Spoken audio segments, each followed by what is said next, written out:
news.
Good morning and welcome to Unfiltered Vision News, bringing you the news unfiltered Monday through Friday, 7 to 9 a.m. Eastern.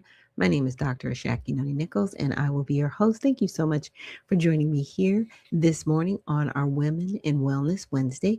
We will have a special guest, Janelle King, who is a member of our Georgia State Election Board. So I'm really excited to have her on just to share with us what her experience has been like so far, and just really what the role of the State Board of Elections is here in the state of Georgia. So thanks so much for joining me, and let's get into our Kids Corner. He knew every street, every house, and every friendly face. But one day, Timmy's parents told him they were moving to a new town. Timmy's heart sank. The thought of leaving his home, his friends, and everything he knew filled him with fear. The next day, Timmy went for a walk with Mrs. Willow, the kind neighbor who always had a smile for him. She noticed Timmy's sad face and asked what was wrong. Timmy told her about the move and how scared he was to leave everything behind. Mrs. Willow smiled and said, "Change can be scary, Timmy, but it can also be wonderful. Every new place has something special to offer." On the day of the move, Timmy felt nervous, but he remembered Mrs. Willow's words. As they arrived at their new home, Timmy noticed something. The new neighborhood had big trees, friendly neighbors, and even a park nearby. It wasn't so different after all. Timmy took a deep breath, smiled, and thought, maybe change isn't so scary after all. Change can be scary, but it also brings new opportunities and experiences. Just like Timmy, sometimes we need to take a deep breath, embrace the change, and find the good in it. You might discover that the new can be just as wonderful as the old. Yes, and a lot of us, just sometimes the word change can really trigger people because they're like, oh, it's going to be different. I'm not going to like it. But just, take a step back, breathe, and just be open to the experience, because you never know. You might learn something new, or you may be able to add, to other people's experiences into their knowledge base. So change can always be a good thing. And thank you so much to our guests that are joining us. Let's see, Spud McKenzie and Young Republicans. Thank you so much for joining this morning on Women in Wellness Wednesday. And with that, let's get into our daily prayer and honoring God with our body. So God, please guard our mind and our thoughts. God, help me to fix my thoughts on what is true and honorable and right and pure and lovely and admirable. So I will think about things that are excellent and worthy of praise. God, please protect our ears, and help us listen to your voice. God, help me to be quick to listen, slow to speak, and slow to become angry. God, please protect my eyes from sin's damage. God, I make a covenant with my eyes not to look lustfully. God, please speak life over my mouth. God, set a guard over my mouth. Lord, keep watch over the doors of my lips. God, please help our hands to serve generously. God, help me to do good to everyone, and especially to those who belong to our family in the faith. God, please protect my reproductive organs and help me to honor you, God, with purity. God, help me to honor you with my body. And God, please protect our feet as we walk along your path. God, let your word be a lamp for my feet and a light on my path. And if you're just joining us here this morning, this is a prayer that we say daily here on the show just to prepare our hearts and our minds for today. And with that, let's jump into our first bit of news. I wanted to play something from Alex Jones. Now, this is from 2009. Just want to date that 17 years ago, and he called out pretty much what we're going through right now. Governments through the World Health Organization that they were in control of the planet, and all governments that are signatories to World Health Organization rules and pandemic treaties.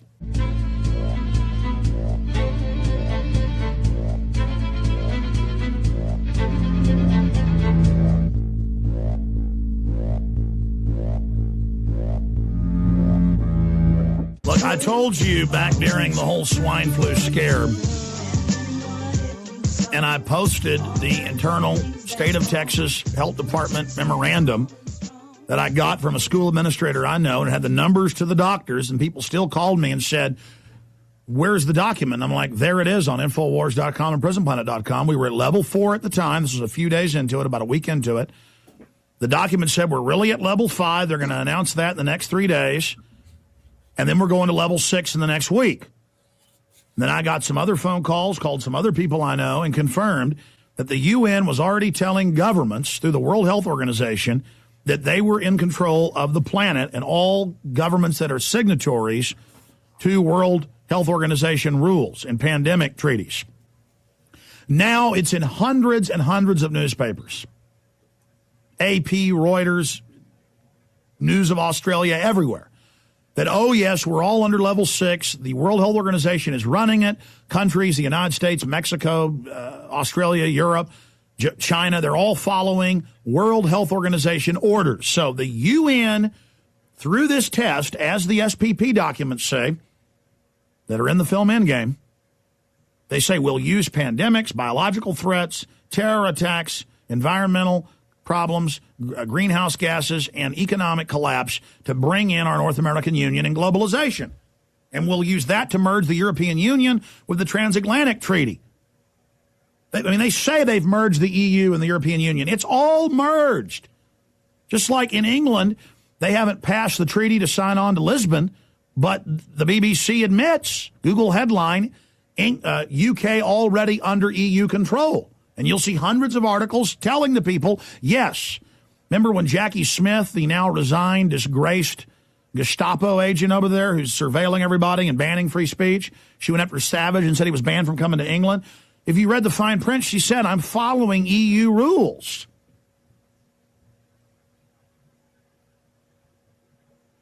So, yes, ladies and gentlemen, they're testing the swine flu vaccines they already had ready. Like Horowitz talked about it, or Horowitz on this show. He was right, as usual. I found it hard to believe, but he was right again. Just like he fingered exactly who was behind the anthrax attack, so the FBI came and harassed him. Well, he was right again. He's got some interesting religious ideas, I'll tell you that. But separate from that, he is a Harvard graduate doctor, and he certainly was right. And they certainly are saying first swine flu vaccine ready for testing. Swiss drug giant Novartis has completed a first batch of swine flu vaccine for preclinical trials and aims to make a version available for September. The company said, yeah, it supposedly takes 6 months to make these, but they have it in 2, of course. And it goes on. But AP reports we, for several days, have been under level 6. And when you read deeper into all these articles, they admit, really, from the start, they had already implemented level 6 type preparations. And so at an executive level, level 6 is in place. That's why we went under UN control. So they're just getting the towns, the cities, the states, the nation states ready to go into quarantine, forced injections, and that's being announced on CNN and Fox. No, we may have to have quarantines and forced injections. We're pretty sure that this fall that we're going to have a massive outbreak and people are going to die en masse. Probably another hoax, but getting you ready as they beta test for the real biological attacks they'll launch in the future, being eugenesis. Right. And I wanted to start with that because of this. Quarantines, testing, contact tracing, airport screenings. Does all this sound very familiar? Unfortunately, don't worry. It is not 2020 again. It's not COVID. But this is serious. There is a different virus outbreak in India that is triggering all of those familiar precautions in parts of Asia right now. It is called the Nipah virus, okay? And it's often deadly, has a fatality rate of 40 to 75%. There are only 2 cases of the virus in India so far, but it has prompted airports in Thailand, Singapore, Hong Kong, Malaysia to step up their screenings to prevent a bigger outbreak. And the virus is carried by bats and pigs, but it can be spread human-human contact. But how easy is it to be transmitted? What's the incubation period? How worried should we be? I'm joined right now by an infectious disease epidemiologist at the Hartford Belfer Center, Dr. Saira Madad. Thank you so much for taking the time. Really appreciate it. What exactly is the Nipah virus? Well, the Nipah virus is a serious virus, and as you've mentioned, it does have a high case fatality rate, anywhere from 40 to 70%, and that also depends on where you're getting healthcare services. So if you're in a country that has good a healthcare delivery system, you could probably get much better care, and that case fatality rate is likely much lower. Now, with that said, as I mentioned, it is a serious virus. It has no approved vaccines or therapeutics, but in this context, it is a small and contained outbreak, and it is closely being monitored. And so when we look at these 2 cases that have been confirmed in India, in West Bengal, about 200 contacts have been identified, tested, and are negative. And at this time, no additional cases have been detected, as well as there's no evidence of spread outside of India. While you've noted, a couple of countries have started to implement enhanced airport screening, that's more of a sign of a precautionary step than to signal a wider spread of transmission. So this is just precautionary.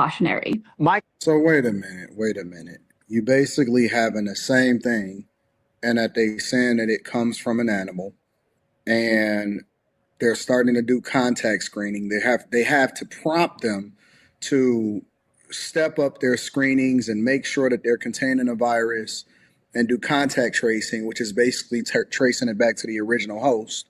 And then on top of that, there's an incubation period of at least 2 weeks, which means that somebody could have jumped on a plane after getting in contact with it, however they're getting in contact with it. And here's the caveat to that. The fatality rate is wide ranging from 44 to like 75%. I know one thing is for sure and 2 things is for certain. I'm never going through a shutdown again. You can forget it. I'm not signing up for it. Whatever happens, happens. But I'm never going to be contained within a house ever again. It's just not happening. And I definitely understand his sentiment, right?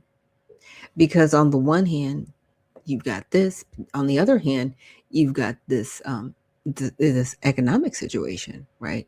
With gas. And, yesterday we went over just how step by step they were, going to start not necessarily gas rationing, but putting measures in place to make it more difficult for people to get around and make suggestions. You know how this always starts. We're going to suggest that you do this. We're going to, maybe say that you might want to do this, or we might mandate.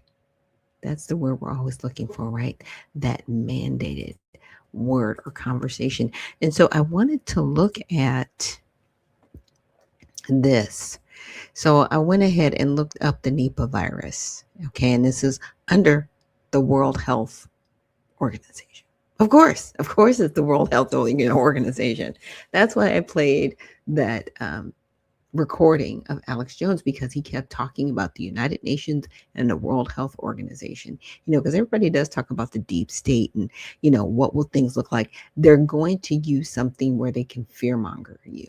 They're going to use something where to be like, oh, it's a pandemic.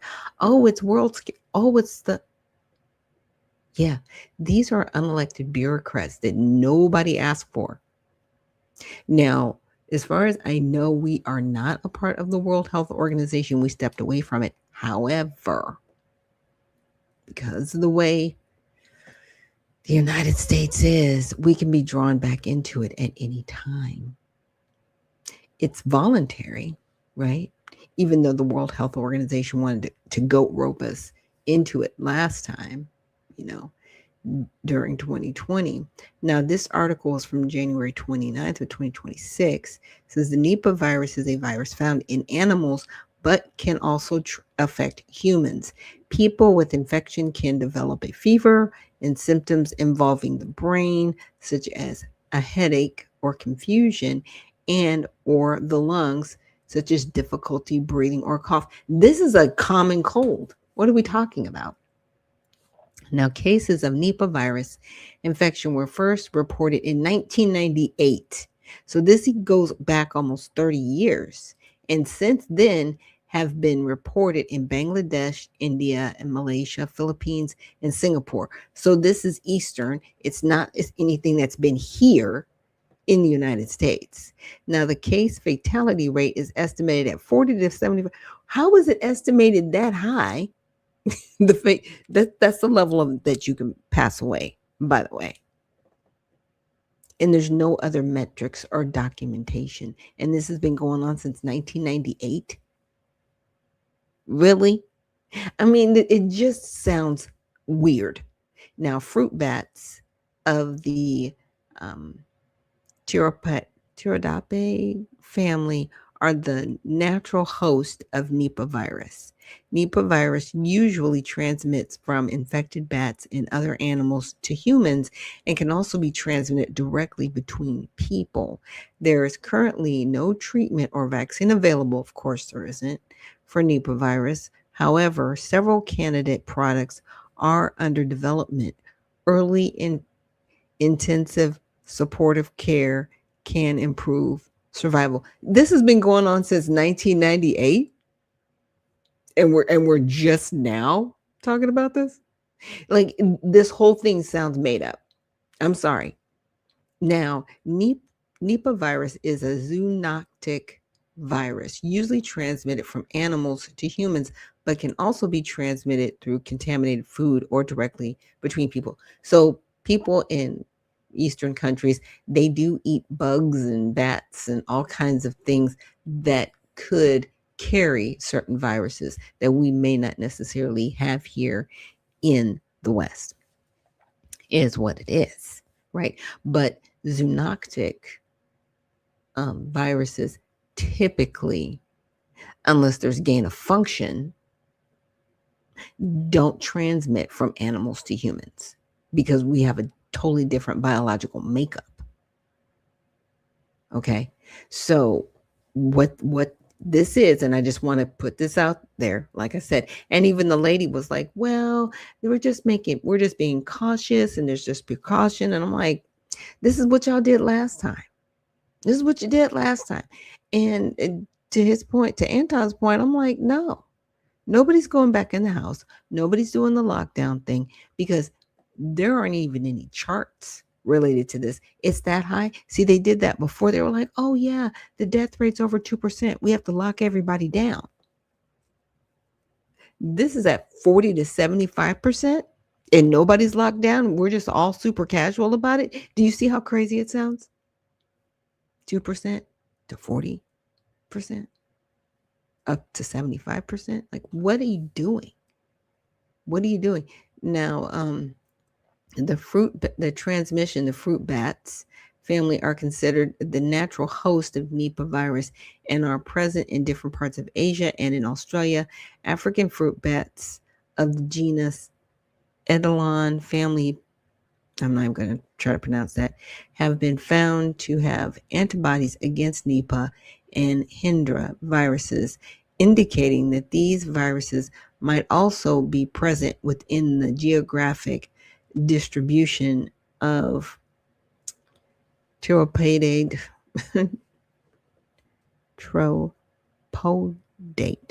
I can't pronounce it, sorry. That's in Africa. Infection with Nipah virus does not appear to cause disease in fruit bats.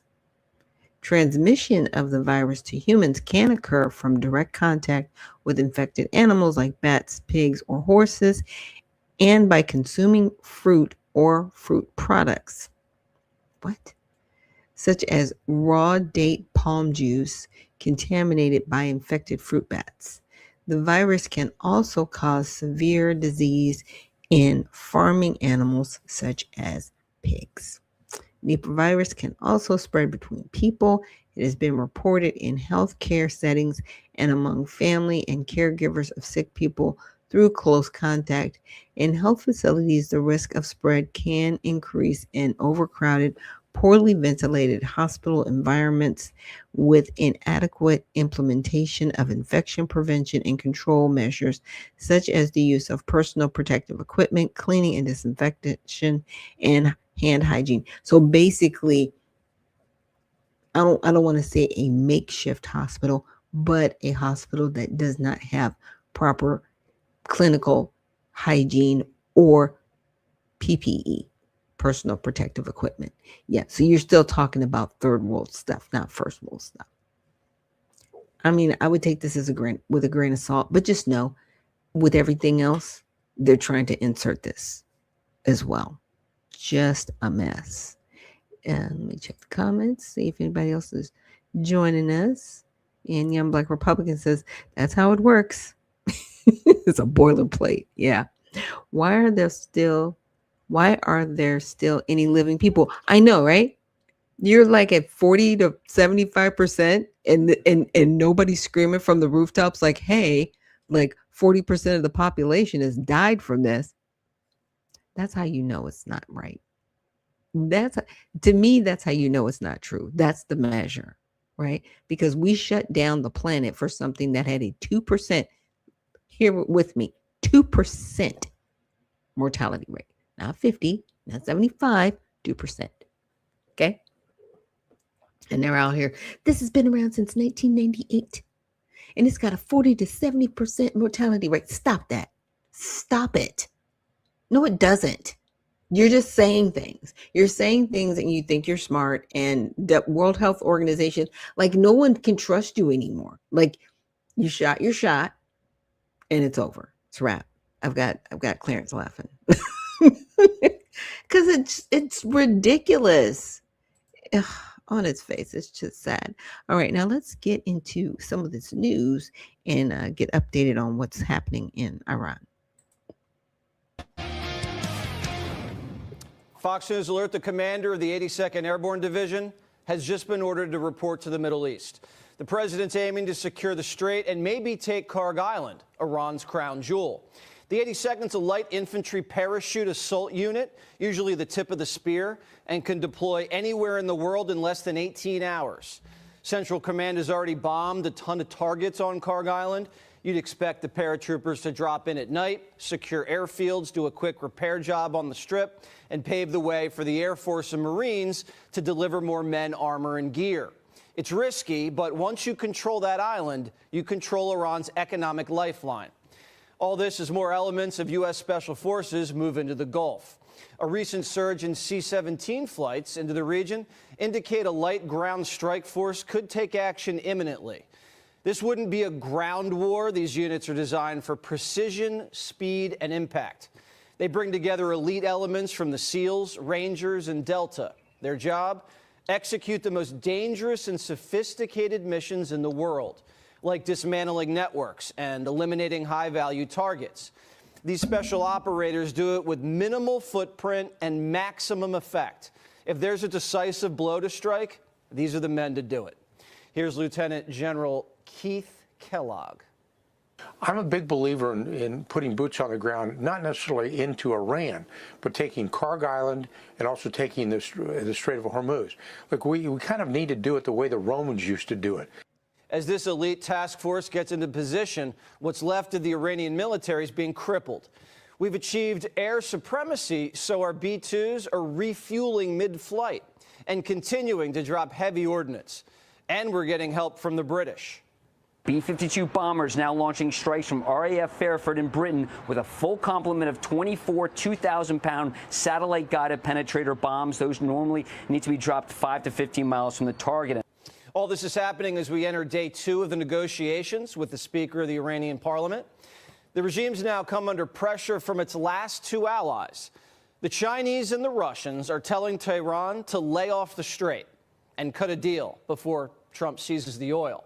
But even though the United States is in peace talks with the Iranians, both sides still letting it fly. You can see first responders here that are at the scene of a ballistic missile impact in Tel Aviv. The side of this apartment building totally sheared off as the first responders are working to remove rubble and debris from this area. Multiple people were injured during the last Iranian ballistic missile barrage, and a significant amount of destruction was caused to the street, cars on the street, an apartment building sheared off of the side here in the northern part of Tel Aviv. Iranian command and control is shot, so lone survivors are shooting till the powder runs dry, sometimes indiscriminately into residential buildings, sometimes at American allies. British special forces had to repel 14 Iranian kamikaze drones just last night in Iraq. But the president says it could all be over soon. They have no anti-aircraft equipment left, no radar left, no leaders left. The leaders are all gone. Nobody knows who to talk to. But we're actually talking to the right people, and they want to make a deal so badly. You have no idea how badly they want to make a deal, and we'll see what happens. The Secretary of War says the U.S. military is performing exquisitely. Never has a modern military been so rapidly and historically obliterated, defeated, from day one with overwhelming firepower. That's why we see ourselves as part of this negotiation as well. We negotiate with bombs. You have a choice as we loiter over the top of Tehran, as the president talked about your future. The president has made it clear that you will not have a nuclear weapon. The War Department agrees. Our job is to ensure that. We told the mullahs we'd turn the lights off, and within hours, they came to the table. And they brought a gift. They did something yesterday that was amazing, actually. They gave us a present, and the present arrived today. And it was a very big present worth a tremendous amount of money. And I'm not going to tell you what that present is, but it was a very significant prize. And they gave it to us, and they said they were going to give it. So that meant one thing to me: we're dealing with the right people. Is it related to the Strait of Hormuz and the flow? Yeah, it was related to the flow and to the strait, yeah. Text me at the end of the show what you think the gift is, because I have no idea. We do know the Iranians can't bribe their way out of this. The American objectives haven't changed. Remember, it all starts with they cannot have a nuclear weapon. Just, you know, I said yesterday, they said, what are the top 10? I said, well, number 1, 2, and 3 is they can't have a nuclear weapon. And they're not going to have a nuclear weapon. And we're talking about that. And I don't want to say in advance, but they've agreed they will never have a nuclear weapon. They've agreed to that. Iran's told every administration they don't want a nuclear weapon. So that's a lie. So what's changed? Now they can't do anything about it when we verify it. That's why Trump says he's going to go in and take the uranium. And this just in, the New York Times reporting that the Trump administration has delivered to Iran, by way of Pakistan, a 15-point peace plan. The New York Times reports that Iran may have trouble delivering a quick response. Senior Iranian officials have been struggling to communicate internally, and they worry Israel could just bomb them if they meet in person. And we reportedly gave the Iranian speaker immunity, so no one's going to kill him for the next 5 days or 4 days. An Israeli source says Trump's also demanding zero uranium enrichment. Zero. Now, why aren't we negotiating with a new Ayatollah? Exactly. No one's seen him or heard him. The Iranian people now have a new nickname for the gay supreme leader. You ready? The Cardboard Ayatollah. The whole world's waking up to the Iranian threat. Arab nations are accusing Tehran of committing terrorism against every country on earth. It's not just the senseless drone attacks and blocking oil tankers. Iran's blocking the flow of fertilizer. A lot of people are going to go hungry if the regime doesn't surrender. They've even gotten the Saudis and the Israelis on the same page. Imagine that. Both countries want regime change. And the international naval convoy has grown from 22 countries to 30. Rubio strung them together and has been hitting the phones pretty much nonstop. The British Royal Navy will spearhead the coalition. Hopefully, this means America and its allies are getting ready to win the peace. J.D. Vance has also been a part of the negotiations with Tehran. A White House official tells Axios the situation's fluid. If we don't strike a deal, we'll go back to bombing them. The Pentagon says, fine with us. I don't want to say this, but I have to. I said, Pete and General Raisin Kane, I think this thing's going to be settled very soon. Here they go. Oh, that's too bad. Pete didn't want it to be settled. It's these guys are doing a great job. The commander-in-chief looks to be laying the groundwork for a final act. The Strait's the key. Karg Island, the cherry on top. Their military has been decimated, but we still have a little work to do removing the uranium. Now, even if the regime loses and a few regime remnants are still intact, they'll claim they won. And the media, they'll probably agree. If you read the papers, you think we're tied. You think we're in a tough battle. We are roaming free over Tehran, the city, Tehran, as opposed to Iran. We're roaming free. We can do whatever we want. The media is just parroting Iranian state TV. Just yesterday, the president says we were negotiating with Iran. And the press said, that's not what Iran said. We've learned that Donald Trump has been lying to the American people from the start, and he keeps lying to the American people. So you believe the Iranian officials over the President of the United States? I believe that based on all the information that's available and Donald Trump's track record of lying. The leaders of the Iranian regime, they lie. I think the problem is we don't know if our president is also telling the truth. I tend to believe Iran more than I do Donald Trump because he could not acknowledge the truth even when it is, he's slapped in the face with it repeatedly. Why would the president lie about talking? All he does is talk. He talks to everybody, all day, all night. He was talking to Maduro hours before he snatched him in his PJs. Now, Obama's CIA director, he's running a psyop. He's trying to undermine the commander-in-chief 3 weeks into a war by spitting enemy propaganda. Or he just has TDS. Brennan lied about Russia, the laptop, Biden's brain. Who cares what he says? Brennan and his boss Barry gave the Mullahs billions in cash and believed them when they said they weren't building a nuke. Oops. Hour later, Brennan looked like a fool. There's important breaking news coming into the Situation Room. We're now learning from a senior Iranian source that there has been an outreach between the U.S. and Iran. So Wolf will take the cardboard Ayatollah's word for it, but not the commander-in-chief's? Listen, politicians lie during war, both sides. You have a right to question what they say, but we're 3 weeks into this thing, and Iran's military is almost gone, and we're zeroing in on the oil while we're talking peace. I think it's going well. Now, I don't know how it's going to turn out, but I'm hoping it turns out well. JP Morgan's CEO, Jamie Dimon, says if this thing does go well, the payoff for America will be huge.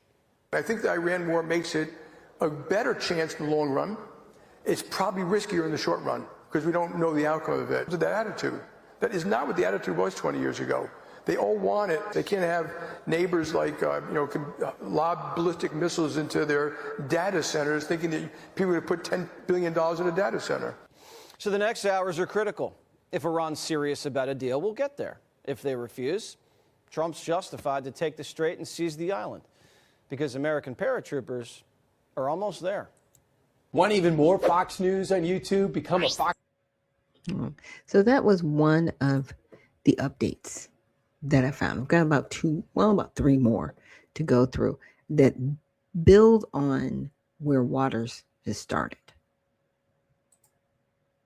Concern of Iran's ballistic missile range after the regime launched an attack targeting Diego Garcia, a key U.S. and U.K. military base in the Indian Ocean, nearly 2,500 miles from Iran. Now, Prime Minister Netanyahu is warning other countries they could be targeted next. If you want proof that Iran endangers the entire world, the last 48 hours have given it. They have now the capacity to reach deep into Europe. They already have fired on a European country, Cyprus. They are putting everyone in their sights. All right, we got Joey Jones at the touchstring to break down Iran's ballistic missile capabilities. All right, Joey, walk us through the range of their missiles. Yeah, so they've been building missiles for a while. Really what we're going to focus on today is what I call the K4, because I can't say the K word. It's very long and it's hard to say. But basically, the last missile that they told us about was in 2023, the K4. And we thought its range was about, I think it was right at 2,000 kilometers. So not very far. And they even went so far as to say that, listen, we're not trying to go very far because we don't want the world to feel threatened by us. So here's Iran, and you can start to see the miles, which kind of roughly translate. But right here is what I want you to focus on, 2,500 miles. That's this outer ring here, right inside of it, just about 2,000 miles. Right, this is Diego Garcia. That's double the distance that we thought they could fire. So this K4 missile being the furthest that we know about, we're going to go ahead and move to the next slide. This K4 missile being the furthest that we know about, just went twice as far, or we think this is the one they used. The big question here is we don't know what they used, and that's something we'll talk about in a second. Well, interesting, Joey. The question really for me is, like, how do they actually launch them? How do they launch these things? Yeah, so what's really cool, I've got a couple of pictures here that I want to show you. So they're zoomed in, so it's hard to see, but this is essentially a tractor and trailer. This is a truck with a trailer bed on it, with a missile on it. As you'll see, it's being raised. It's at about a 45-degree angle there. So what they do is this is mobile. So the word they use for it is called the Transporter Erector Launcher, the TEL. So this is what's really amazing. Well, this is what's really difficult about this. So basically, this trailer and that truck can drive out into the desert. You need another vehicle probably with some radar on it to get the coordinates right. But basically, it's mobile. It can be moved anywhere. The fuel used in the rocket is liquid. It's a little bit limiting on distance, but it's able to be stored and set somewhere for a long time. So this entire capability is about running around and being able to launch these from different places so that we can't just identify targets with intelligence and go after them. They can move. They can move in hours. They can move hundreds of miles overnight. And so it makes it a little bit more difficult. Also, what this does is, this is very big, but there's a Russian version called the 3M54. The export version is called the Club K that can pretty much fit in a Connex box. So it can go in the back of a tractor and trailer. So if they're adapting that technology, or if they've bought it from Russia, you have to assume every tractor and trailer in Iran is potentially an anti-ship missile or something like this. Joey, you said that we weren't aware that Iran had the capability to launch a missile this far. So what kind of rocket was launched at the Diego Garcia base, and is it different than the ones that we knew that they had? Yeah, so I'm not going to pick on you on nomenclature here, but basically this is a missile. What makes it a missile is that the back half is a rocket. A rocket is a propulsion system. You point it in a direction, that's where it goes. It's not guided. The rocket has fuel in it, just like the Gemini space rockets, And so what happens is, this actually goes suborbital. I didn't show you on the last screen as easily. There's a screen in a minute I'll show you. This goes hundreds of miles above the surface, not into the atmosphere, above the surface. So the higher you launch it from, theoretically, the higher it goes. It goes hundreds of miles above the surface, and when it does, this part here breaks off, just like we see with space program. And this part here, this is called the reentry vehicle, which encompasses the warhead. There's other words for it. And what happens is when it goes exoatmospheric, gravity's not as big of a deal, this breaks off. And what we believe, because they're not just telling us, is that this warhead, this reentry vehicle, exoatmospheric, has thrusters on it that orient it towards its target, and then it lets gravity do its job, and it comes back down. So the reason why that's important is what we know about this specific rocket, or this specific missile, which is the best one that we know they have, the K4, is that this is liquid fuel, which limits them a little bit on distance, but allows them to store it. And it's a single stage, which means once this burns up, that's as far as it goes. What we're trying to find out now, or what probably people other than me know, is if they added a second stage in here to get it further, or if it's actually a completely different reentry vehicle that has some sort sort of, exoatmospheric thrust in itself. We're not really sure how they got so far because of what we know about its motor. They call that a rocket motor. So that's what we're trying to figure out. Another thing is that Israel is incredibly tight-lipped with their post-blast analysis, their threat analysis after the fact. So when they get hit with these missiles, they don't always share that information with anyone, to include us. Hopefully this landing near Diego Garcia, we are recovering that and we're getting that information. It's not that Israel's a bad partner, it's that that's how they're able to keep things covert, because as you can see, our own Pentagon didn't want to share things with other allies either. So that's just kind of part of it. I think it was... Okay, so we're going to stop right there. Now, like I said, I have a couple more, but this one actually touches on a transition going on with this conflict. President Trump says there is the possibility of peace, while at the same time weighing whether or not to send in the 82nd Airborne. That all comes as Israel expands its attacks on Lebanon, and Pakistan has now joined a growing list of countries willing to act as a mediator between the U.S. and Iran. While President Trump says he's moving closer to a deal with Iran, he doesn't say who his administration is speaking with. The U.S. has killed a dozen of the country's top leaders since the conflict began, and it's not known who has been running the country day to day. International correspondent Robert Sherman is live in Tel Aviv. So, Robert, what is the likelihood that Pakistan could host these peace talks? Well, I mean, it's certainly more likely than where it was about 24 hours ago, in which we now have a formal offer that is on the table coming from Islamabad, giving the Iranians and the Americans the opportunity to sit down face to face and have these conversations. This is what the Prime Minister of Pakistan had to say a short while ago, saying Pakistan welcomes and fully supports ongoing efforts to pursue dialogue to end the war in the Middle East in the interest of peace and stability in the region and beyond. Subject to concurrence by the U.S. and Iran, Pakistan stands ready and honored to be the host to facilitate meaningful and conclusive talks for a comprehensive settlement of the ongoing conflict. You see President Trump there resharing that invitation to his own Truth Social page, giving the indication that message received without question. From the Iranian side, however, we haven't gotten any such acknowledgement of the invitation that is on the table here. Iran's foreign minister has said time and time again there are no formal talks taking place between Tehran and Washington, although he has been picking up the phone and having conversations with diplomats from Egypt, from Turkey, from Pakistan, who have reportedly been playing these mediating roles here. So there is still a little bit of time left on the clock, with the president saying he's going to hold off for 5 days before carrying out strikes on any Iranian power plant facilities. That doesn't mean the strikes in the interim are stopping, with American forces still hitting Iranian targets, especially those that relate to threatening the Strait of Hormuz. The president says he's prepared to be patient for a couple of days, but that's not indefinite. Nicole. So not indefinite, Robert. If the U.S. and Iran do, in fact, end up at the negotiating table, what would be the key points to making a deal possible?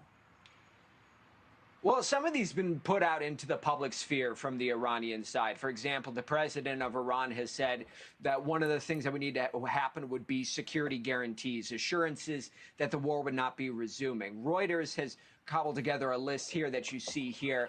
Compensation for wartime losses. We've even heard the Iranians use the term reparations.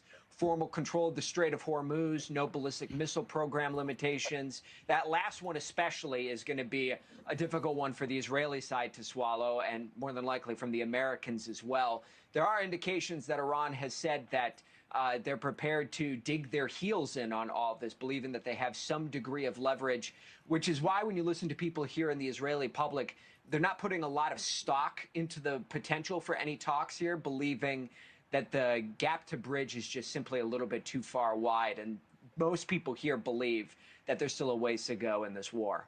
Nicole. All right, Robert Sherman live for us there in Tel Aviv. Thank you. Thank you for watching. A deal with Iran. Yeah, I thought it was interesting about, asking for the compensation. And he's like, yeah, they're asking for like maybe a form of reparations. It's very interesting. When other people ask for reparations, even Somalis, like nobody bats an eye. They're like, yeah, they might be deserving of reparations. If Black people say reparations, it's like the dirtiest word. It's crazy. But here we are. So now I want to play you guys a video from Promethean. Now, Promethean has a completely different take on what's going on in Iran. And the reason why I wanted to play you the videos from Fox News and News Nation first is to really set the stage of traditional media and what they're putting out there in comparison to Promethean. Generals on social media miss the big picture in the Mideast because they don't understand economics. Donald Trump has made the United States energy independent. Now he is out to break the City of London's centuries-old control of the price of energy, and with it, their power over the world's economy, including our own, by force if necessary. Here's what he posted Saturday night on Truth Social.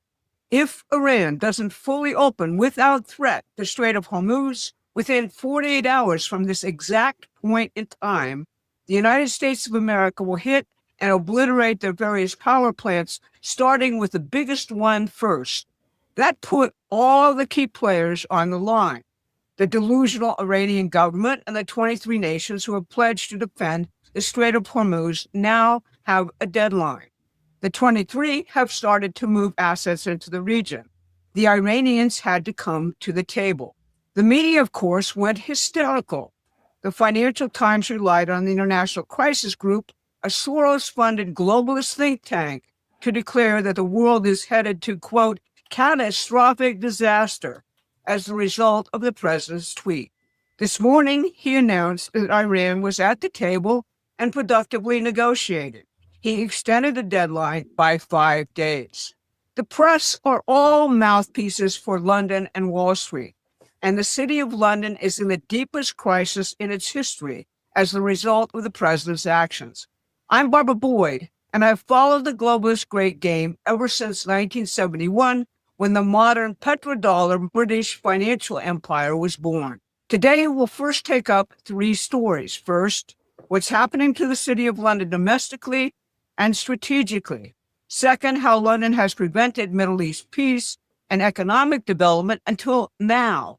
And third, how Trump is following in the footsteps of Franklin Delano Roosevelt by ending London's control of the Middle East. But before we dig in, please like and share this video. It increases our reach on YouTube. Now, while everyone was debating Trump's tweet, the City of London declared an economic emergency. Prime Minister Keir Starmer has called an emergency cabinet meeting with Bank of England Governor Andrew Bailey to address soaring energy costs, which are hitting British households very, very hard. Government borrowing costs surged past 5% Friday for the first time since July 2008. Remember that date, the Lehman Brothers crash? That was the beginning of the last great financial crisis hitting. One cabinet source told GB News there is, quote, deep gloom in both the Treasury and Number 10. The modern British Empire can't survive without the U.S. military enforcing its strategic goals, and it can't survive without Gulf oil states parking their wealth in London. But those states are moving their money to Trump's United States and have joined his Board of Peace to end the region's permanent religious warfare. Gulf governments have pledged $4 trillion in investment to the U.S. since Trump returned to office. The UAE alone reaffirmed its $1.4 trillion commitment this week. And they're all in the Board of Peace, aiming to economically develop the Middle East along with nuclear and other modern energy resources. Starmer's paralysis in this circumstance is so obvious that it became a global joke on Saturday night. Saturday Night Live London mocked it. Trump posted this clip to his Truth Social. Europe is also suddenly confronting the consequences of 2 catastrophic British imperial projects, green energy and Ukraine. Here's Belgium's Prime Minister Bart De Wever breaking openly with the entire EU last week. Quote, we must normalize relations with Russia and regain access to cheap energy. That is common sense. In private, European leaders agree with me, but no one dares to say it out loud. And on Ukraine, given that we are unable to pressure Putin by sending weapons to Ukraine and cannot suffocate his economy without U.S. support, only one method remains: making a deal. This is the entire post-war imperial architecture cracking at the seams simultaneously because of decisions made in Washington over the past 60 days. Which takes us next to the transformation nobody in the media is covering. But if you're seeing a picture here that the media never provides, you need to be reading Promethean Action's newsletter. We cover the real battlefield, the fight between empire and sovereign nations every week. You can sign up right now at PrometheanAction.com. Now, here is what the armchair generals are missing entirely. Iran did not close the strait with a naval blockade. It fired a handful of drones. And that was enough, because the real choke point is not the strait. The real choke point is the City of London's insurance and oil pricing monopoly. Lloyd's of London has operated for 337 years and sits at the apex of the world's war risk marine insurance market. Without that insurance, the ships don't move. In every prior crisis, the 8-year Iran-Iraq tanker war, the 1990 Gulf War, the 2012 standoff when Iran threatened to close the strait, Lloyd's never canceled war risk coverage. They raised premiums, but the ships kept moving. On March 2nd, for the first time in 337 years, they canceled. Strait traffic collapsed 81% in a week. And Chatham House, the City of London's own imperial foreign policy think tank, tells us why. They say that the continuing Iran war shows the Gulf states that they, quote, should no longer rely on America for security guarantees. The deliberate attacks on the Gulf states by Iran and the closure of the Strait of Hormuz by the City of London's insurers are meant to drive the Gulf states back towards London's orbit. They're also an obvious economic attack on the president's economic progress here at home ahead of the critical midterm elections. And London has tried to destroy Trump's candidacies at every turn, starting with MI6 agent Christopher Steele and Russiagate. Until recently, the British also controlled world energy geography. Take the Strait of Hormuz as an example. It is 39 kilometers wide at its narrowest. Iran controls the north. The southern shipping lanes run through the territorial waters of Oman. Oman is the living residue of the British Empire. In 1970, MI6 engineered the installation of its Sultan. Today, GCHQ runs 3 signals intelligence bases in Oman, timpani, guitar, clarinet, intercepting everything that passes through Hormuz. British intelligence listens to every ship that moves to the world's most critical energy choke point from bases in the country whose government it installed. And as we all learned recently, the announced but very invisible new Iranian leader has over 130 million in London real estate. That's typical of the old order. Now, this has happened before. On February 14th, 1945, Franklin Roosevelt stopped in the Great Bitter Lake in the Suez Canal and received King Ibn bin Saud of Saudi Arabia aboard the USS Quincy. He did it secretly, without telling Churchill.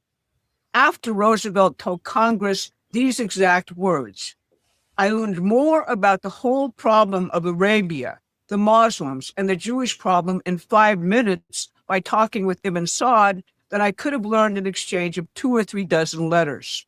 Churchill was furious. Roosevelt had promised him the U.S. would not interfere in the British sphere of influence and broke that promise deliberately. His translator, Colonel Eady, recorded that Churchill, quote, burned up the wires to all his diplomats in the area, demanding appointments with the Arab monarchs the moment Roosevelt had left. Churchill rushed to meet Ibn Saud himself. The contrast was devastating. Ibn Saud told Eady, Churchill speaks deviously, evades understanding, changes the subject to avoid commitment. The president seeks understanding. His effort is to make the 2 minds meet. I have never met the equal of the president in character, wisdom, and gentility. Churchill's meeting failed, and the U.S.-Saudi relationship has flourished ever since. Ibn Saud's discussion of Roosevelt is very similar to how the Gulf states now describe Donald Trump. So let's see what we have here. Roosevelt started to cut out the imperial middleman and world energy production in 1945. By 1971, London had inserted itself back in. America became the military muscle behind a resource looting system whose profits ran through the City of London and Wall Street. You cannot have a genuine American economic revolution or real sovereignty if someone else is setting the price of energy. The Treasury Department has physically increased the supply of oil and gas worldwide in the last 2 weeks, unsanctioning Russian oil, unsanctioning certain Iranian oil, getting worldwide agreements to release reserves. Not only that, Iran is allowing tankers through the strait for India, China, and Japan, Iran's main customers. So the strait is not physically closed, oil supplies are safe, but the strait is financially closed by the City of London and its desperate effort to remain alive as a world power. We don't know the outcome because it is a war, and the Psy war is running at a higher level than I've ever seen it. But we can know the principles the president is fighting for, and those principles make this a just war, which we have to win. At Promethean Action, we're dedicated to ferreting out the real strategic picture as much as we can by focusing on the physical economic side of events. Not many do that. We need to expand. We just passed 500,000 followers on YouTube. Please become a paying member if you haven't already and donate as much as you can. This has been your Monday Update. Thanks for listening. Please take a... Yes. And as you can see, the Promethean's perspective is completely different, but it ties everything in. So is this the time for people to crash out? You know, I saw in the comments briefly that people were saying, yeah, we're completely distracted from the Epstein files. Yeah, we are. But at the same time, we can walk and chew gum, right? So has it gone away, or is it where we're putting our attention? Because at this juncture, again, who's going to be arrested now that we do know some of these high-ranking individuals, right, that have committed crimes against these young women, and they're out there still committing these crimes because they have not been properly brought to justice. And are they, involved in any of these matters over in Iran or Israel? Those are things that our people are asking questions about, right? Where do we stand with all this? But I listening to Promethean and how they put it together gives me hope that, at least there may be another angle to what is going on. Discussions yesterday and even today are still, did we kind of get goat roped into this? And what does victory look like? Right. And I wasn't calling it a war until yesterday, until they were like, yeah, we're going to go into this island. I was like, yep, physical people on the ground. Okay, here we go. But again, this is under the War Powers Act, right? Because Congress has not fully bought in to fund what's going on. And we'll see, because I think they're supposed to be asking for like $200 billion or something ridiculous. Hopefully they won't be. Hopefully everyone can settle down and they can get the negotiations at the table, and we can not send any more individuals over there, right? We can just tighten this up and everybody go home and we can get back to business as usual and building up the United States. So with that, we're going to take a quick break. And when we return, we should have our special guest joining us at the 8 o'clock hour. So thank you so much for joining me here on Unfiltered Vision News, and we will see you on the other side.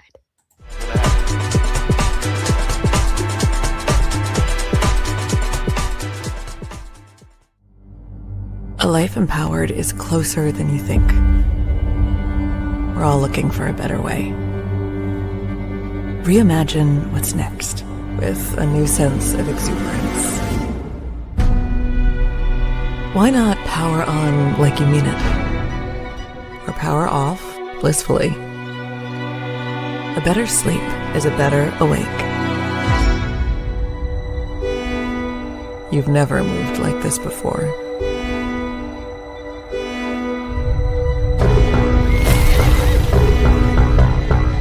With the energy nature intended. Imagine reprogramming the way you look at the speed of science.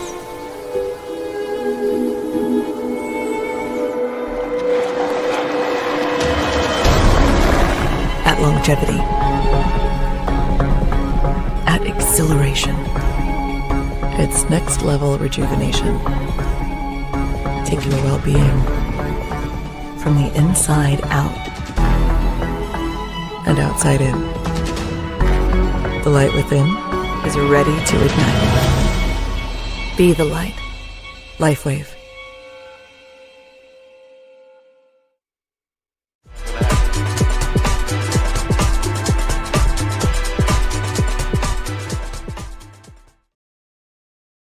And we are back. Thank you so much for joining us here on Unfiltered Vision News, bringing you the news unfiltered Monday through Friday, 7 to 9 a.m. Eastern.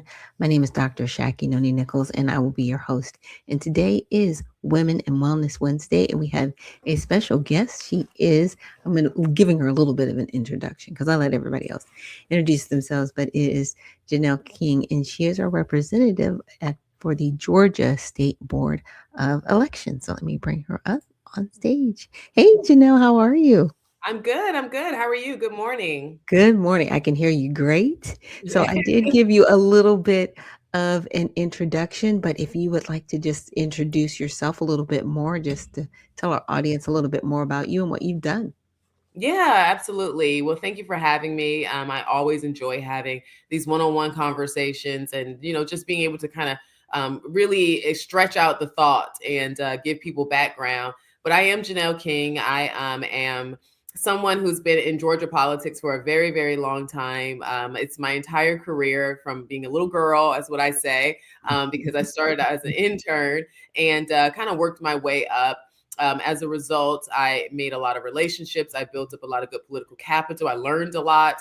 I was a deputy state director of the Georgia Republican Party. I served on other state boards, but the board that is getting all the attention right now is the State Elections Board. And, that has a lot to do with the fact that, when I joined the board kind of shifted a bit. I had no idea that would be the case. I went there with clear eyes. I went there with the idea and understanding that I would do the best I can to just deliver results. And as a result, we kind of created a little bit of a majority of the 5-person board and really making some strides. And so, it's getting a lot of attention. But while there are some critics, I definitely hope that people see that we're an agency that's getting work done. So so that's a little bit about me. I love politics. I'm married to Kelvin King, who's running for Secretary of State right now. I have a son and a grandbaby and a daughter-in-law that I absolutely adore. And so life is good. Very, very cool. And what I wanted to ask, if you wouldn't mind explaining to the audience the difference between the State Board of Elections and the County Board of Elections. Because I think when people say Board of Elections, they just think it's all one conglomerate, and it's not. You guys have two different functions. Absolutely. So the best way to describe it is based on who reports to who, right? So the county election boards report to the Secretary of State. They are responsible for administering elections in every single county. So they're the ones that put on the actual event of you going in and voting. Where the state election board, we serve as a checks and balance over the entire election process. So we examine complaints, issues, questions of voter fraud or irregularity. All that stuff comes to us for review, and then we determine whether or not there should be or what the appropriate response should be. But I like to say that the SEB kind of provides oversight over the entire election process over the Secretary of State's office. And then the Secretary of State's office is responsible for the counties, and the counties are responsible for the actual event of elections. Yes. And again, Georgia has been under the spotlight. So in some good ways and in some controversial ways, right? Because we had the FBI that came and they requested documents. So Fulton County has really been in the hot seat. And I know that there were talks of an investigator. I know there's certain things that you can't say because, it's ongoing. But I didn't know if you would be able to speak to a little bit of that. And also, just to, what was my other question? I had one other question for you and it escaped me. And it was pretty much just a procedurally, oh, that's what it was. I know that there are also mentions, and it's not solidified, that the state board was considering taking over Fulton County's elections. So if you wouldn't mind talking to those 2 points. Yeah, so let's start with Fulton County as a whole. This county has had several issues when it comes to their elections over the years. It spans way past 2020. We're talking decades. And so it's not uncommon to see Fulton County a bit on the hot seat when it comes to our elections. However, what makes it unique right now is that when 2020 occurred, there was a lot of questions around it, right? I mean, you have the stopping of the counting and then the pulling of things underneath tables, and whether or not all of that was something that should be of concern, it caused concern. And so I always like to be clear on where this fight is, or what the nucleus of the battle is when it comes to Fulton County. The nucleus of it is not that people are, well, there are some people that feel 100% certain that Fulton County had some malfeasance in their election. However, there are a large group of people who are unsure. And so the nucleus of this is that once the election has occurred, there are a lot of documents that become public record. And this is so that as citizens, we can do our duty and ensure that we are vetting our own election process, making sure that it's being handled appropriately. And so when those documents became public, there's an open records request that can be made to request those documents. And there were several people who did. These are ballot images and things of that nature. This does not have any of your personal data on it because we don't know who cast the ballot. So this is public records. So when people ask for them, they have been getting obstruction, pushback, no's, over and over again. So we're talking about 5 years of documents not being seen. And instead of showing us, or like my husband says, showing your work, instead of that, you're telling us that we should trust you. You're telling us everything is fine. There's nothing to see here, but you're not proving it to us. And so that is what the nucleus of this argument is that we are not here as citizens to take your word for it. That's not how a republic works. We are here to hold you accountable and to ensure that what you're saying, you have the evidence to back it up. So Fulton County, we saw over the last four or so years, the past right after 2020, they were telling us everything went fine. There were no issues in the election. There was nothing to be worried about.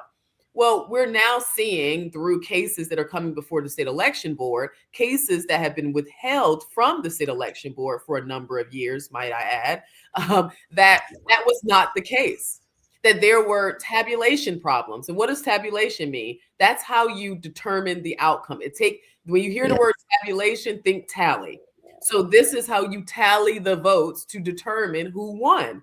And so when the state law says that the report that is read, the machine spits out a receipt, which is called a tabulator tape, that proves this many people voted.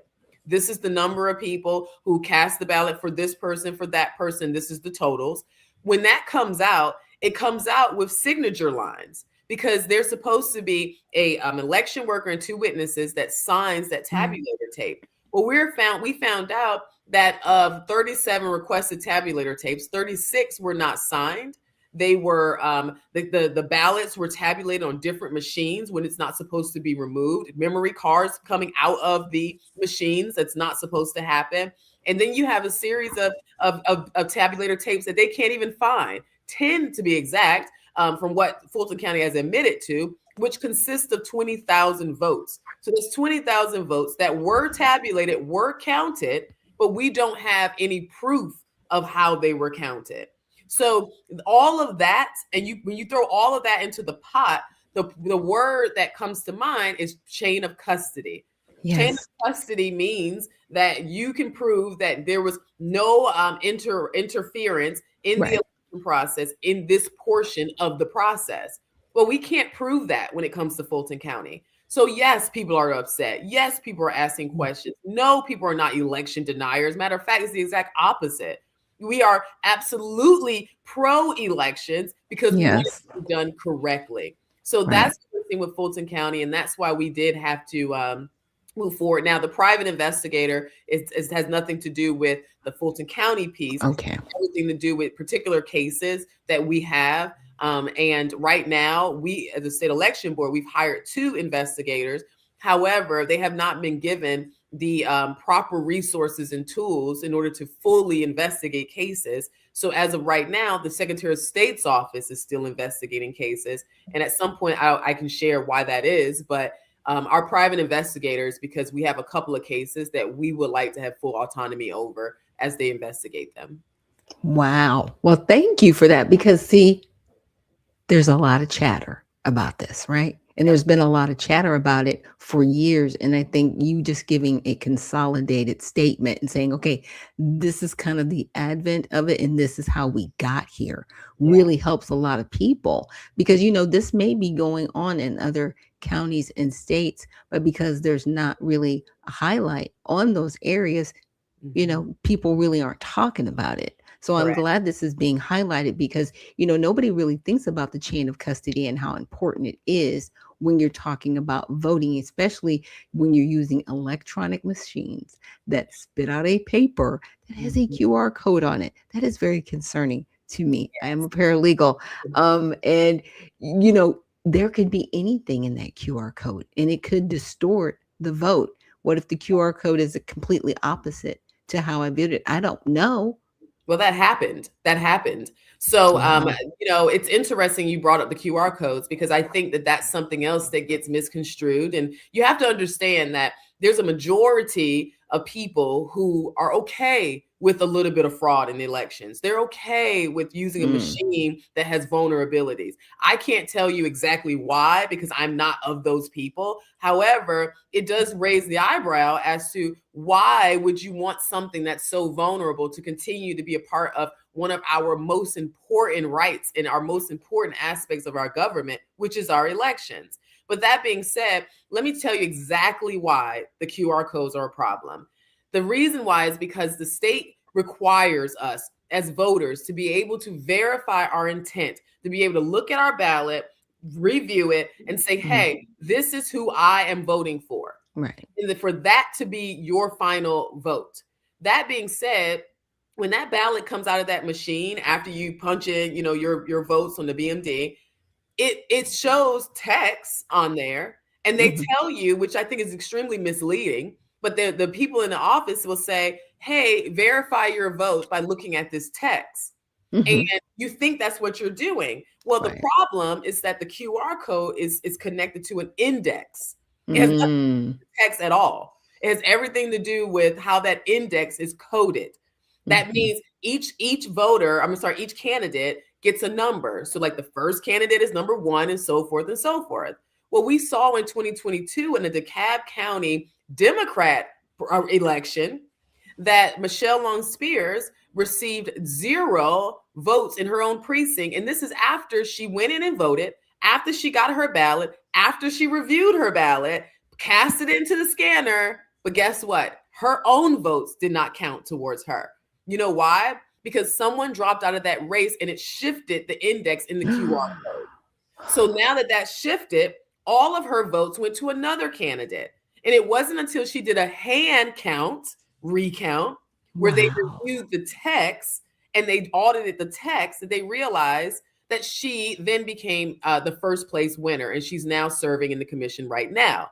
So, but if she didn't have the money to do it, because just to be clear, If you question your election, only the candidate who's questioning can file a lawsuit with their own money to ask for a recount or a re-election. The Secretary of State can do a re-election, which they rarely do, or I think the governor can call for it. However, in this case, she did file a lawsuit and she did say, hey, I want to do a recount here. And they found out that she actually won. So when people are saying, oh, I'm verifying my vote when I read the text, that's not true. No more is it true when they tell you when you put your ballot into that scanner, that means your vote was counted. Your vote hasn't been counted yet. It's not counted until it's tabulated. Now, is a ballot image created and on the memory card that's within that scanner? I hope so.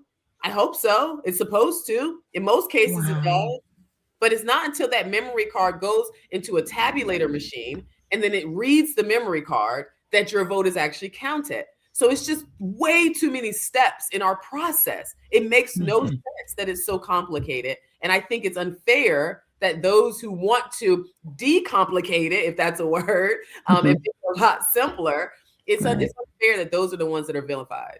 Wow, that's crazy. Because, moving here from California, we had, I call them the old time machines, but there was a printout on the side after you did your touchscreen, and it would literally print out a receipt. Well, one receipt stayed in the machine, and it was just a constant, to your point, of tabulation.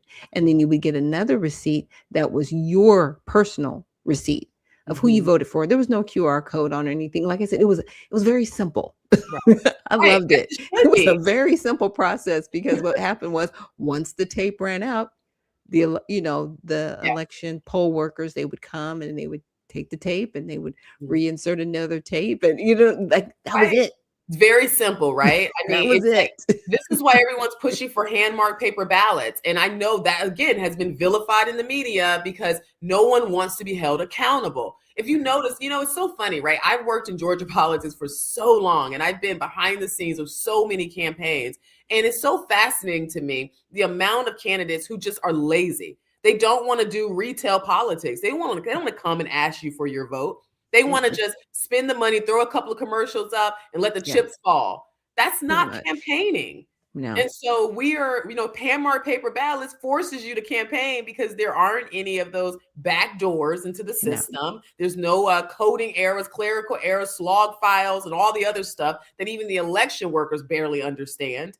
And so, it eliminates all of that. It just allows you to come in, mark your ballot, slip it in, and then we go count it. It should not be this complicated. Yeah, it shouldn't be, because even here in Henry County, we had someone that ran for sheriff, and he ran against the incumbent, and all 68%, they told him, of the votes were accidentally cast to him. What? They were actually for the incumbent. All 68%?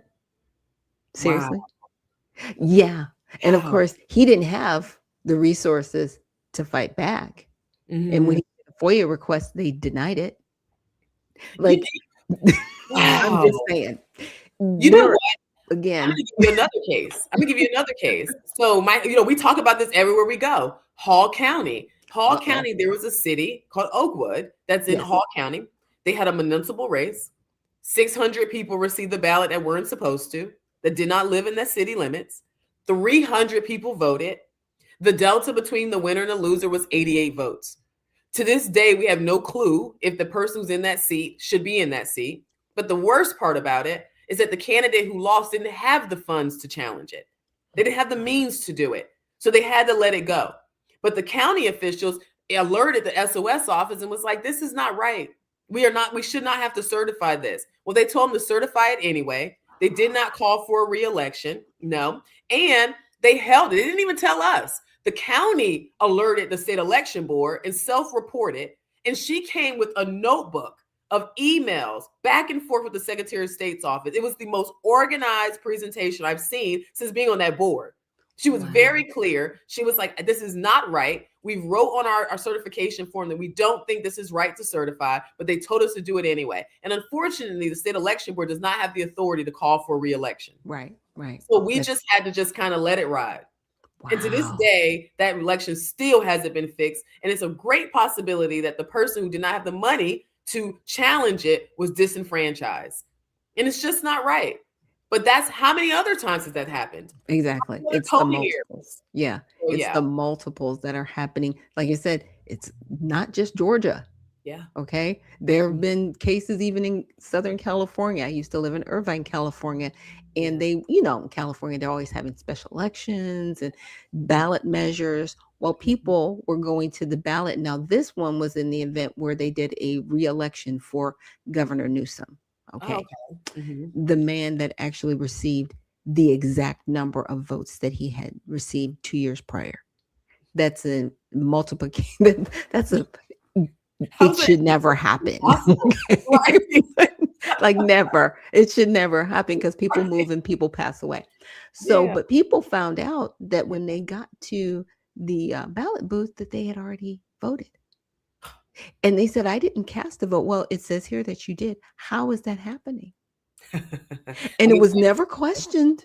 They didn't do any recounts. There was nothing massive about it. They just did some news stories on it and it just quietly went away. Right.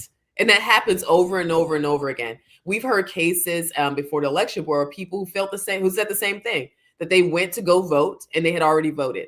And this leads me into the voter rolls. When your voter rolls are dirty, then you have these problems. We have a Secretary of State who I believe is just awful right now, who decided it was a smart thing to mail out almost 7 million ballot applications, absentee ballot applications during COVID.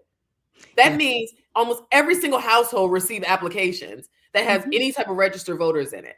And when you have a process of removing voters that is slow, antiquated, out of touch, and just hard to maintain, you end up with households that have upwards to 12 and 13 registered voters.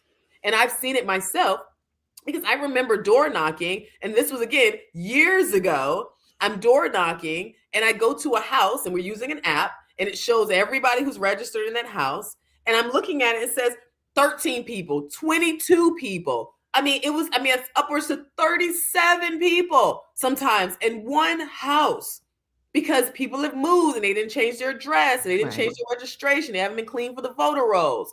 So that means that household would have received all of those applications.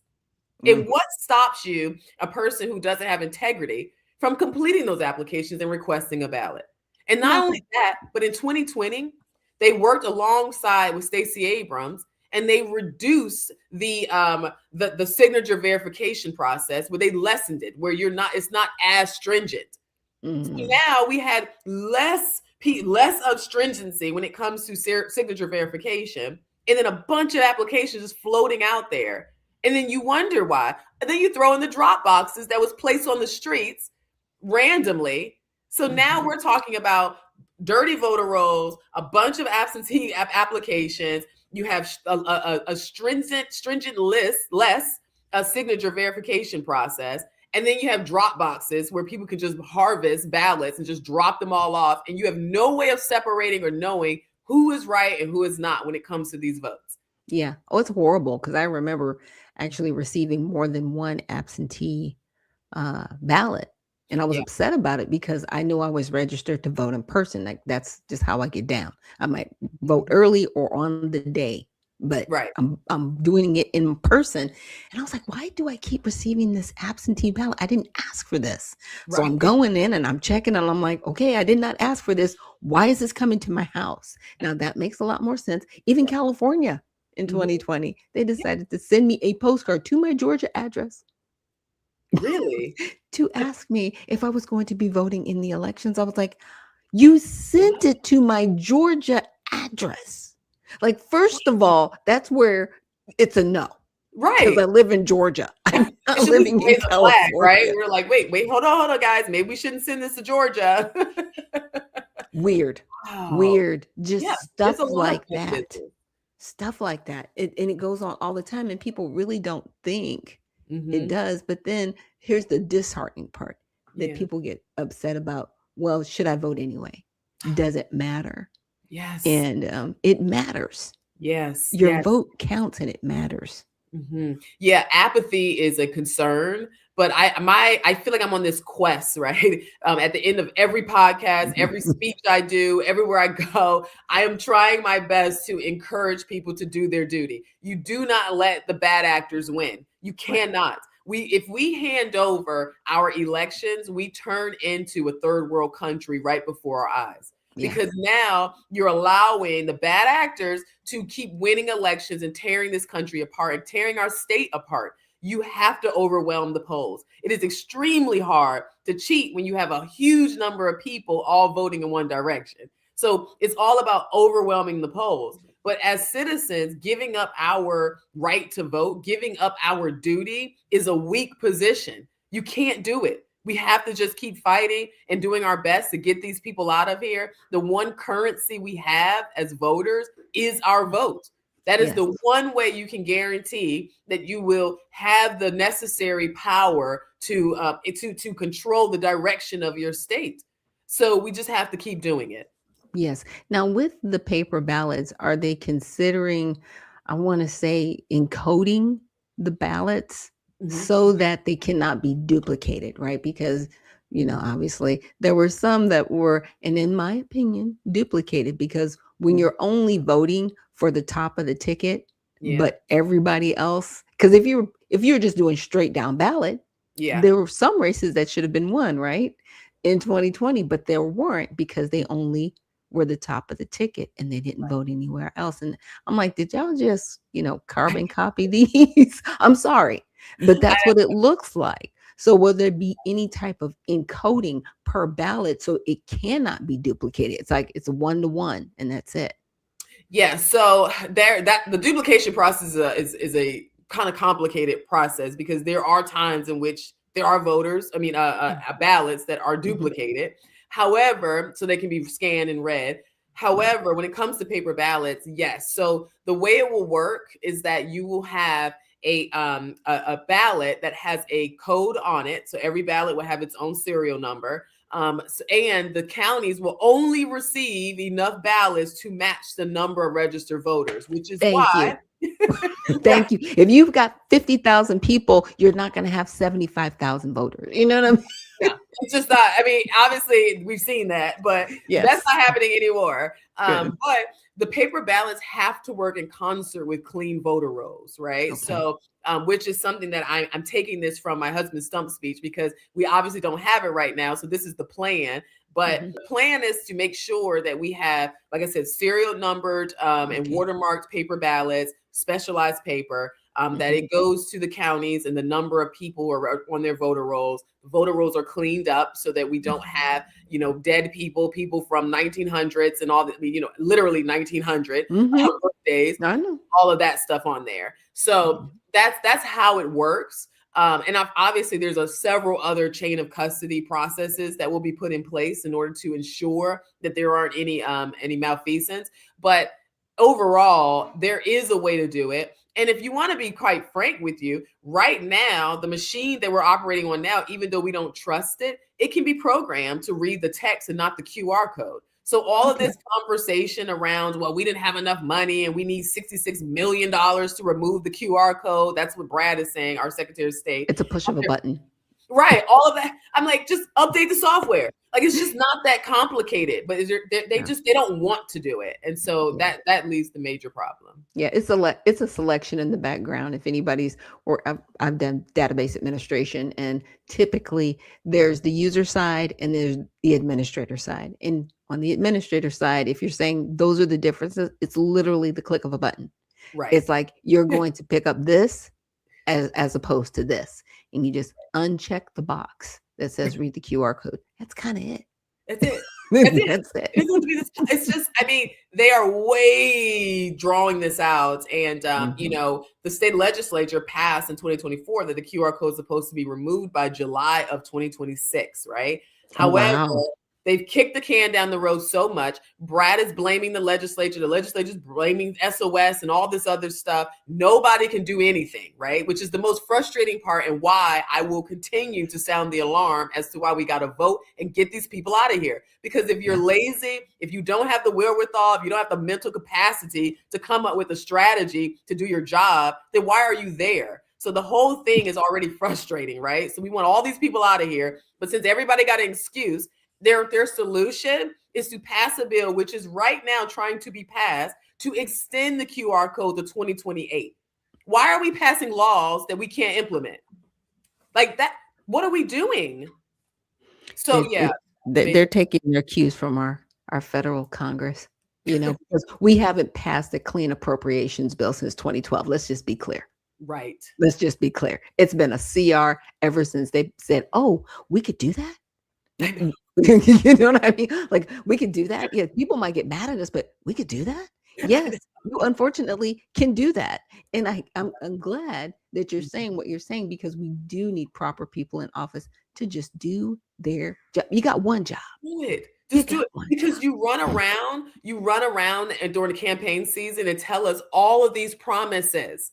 Mm-hmm. How many times have we been told that we're gonna get rid of income tax? Let's just be real. How many times? Sounds good. So we keep hearing this over and over and over and over again.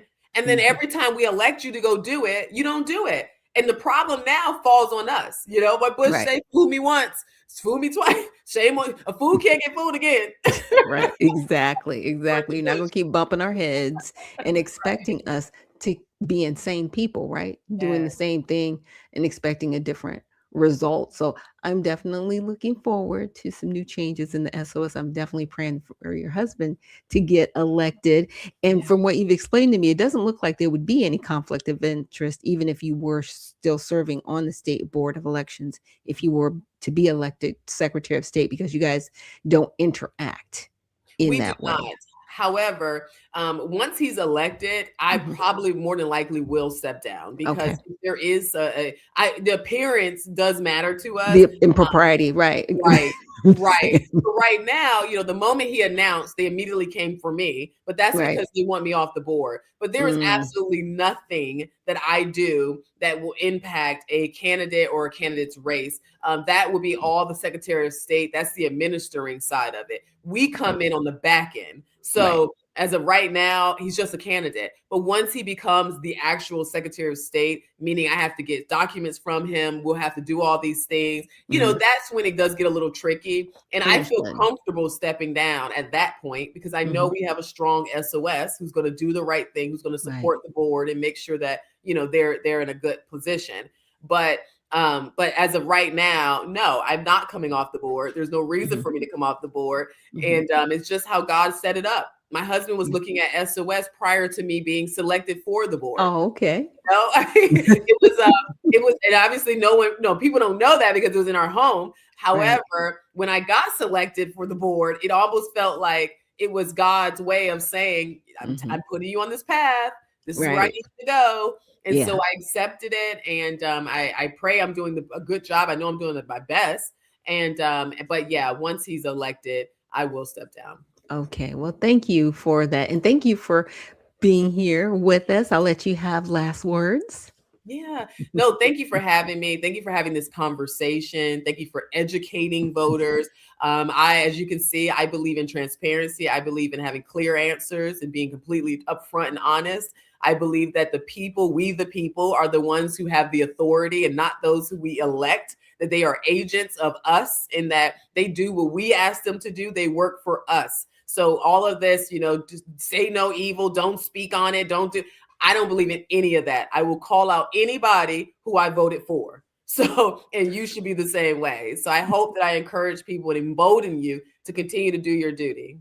Yes. And thank you so much again for joining us here. This has been Janelle King, and she is with the Georgia State Board of Elections. Thank you so much for joining us. Thank you so much for having me. All right, guys. And with that, we're going to take a quick break. And when we return, we're going to get into some more of this news here on Unfiltered Vision News. And we will see you on the other side.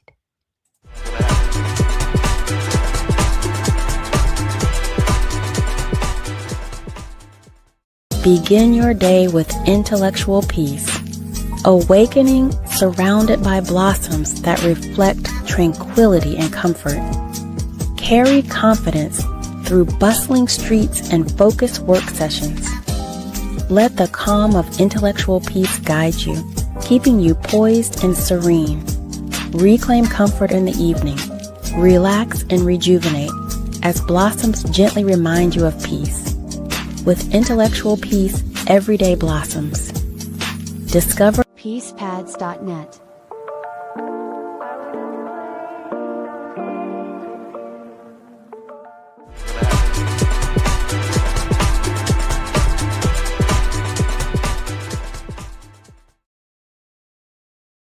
And we are back. Thank you so much for joining me here on Unfiltered Vision News, bringing you the news unfiltered Monday through Friday, 7 to 9 a.m. Eastern. My name is Dr. Ashaki Noni Nichols, and I will be your host. Thanks so much for joining us, guys. Let's see. I got a few comments in here. Let's see. Trey Raji says, Fulton is a national joke. So unfortunate. And Boomerang says, MAGA is just Scientology for people who can't afford Scientology. It is expensive to be a part of Scientology, isn't it? And Mimi, she says, oh, Trump with the 3 red, white, and blue hearts. Thank you so much for joining us this morning. Rama says, Trump folks have probably infiltrated Fulton County and they need to find out why. I mean, it's and this is the unfortunate part, and this is something I'm glad that Janelle brought up, a few of the cases where candidates, they had questions, but unless they could afford to actually, call a recount or trigger any action, they have to do that at their own expense, and some people just can't afford it. As she stated, there was a situation in Hall County where a candidate, they may have won based on the fact that they know that there were votes sent outside of the county, and they don't know if those were outside county votes or if they were inside. They don't know because the candidate did not have the resources. And I think that's something that needs to change.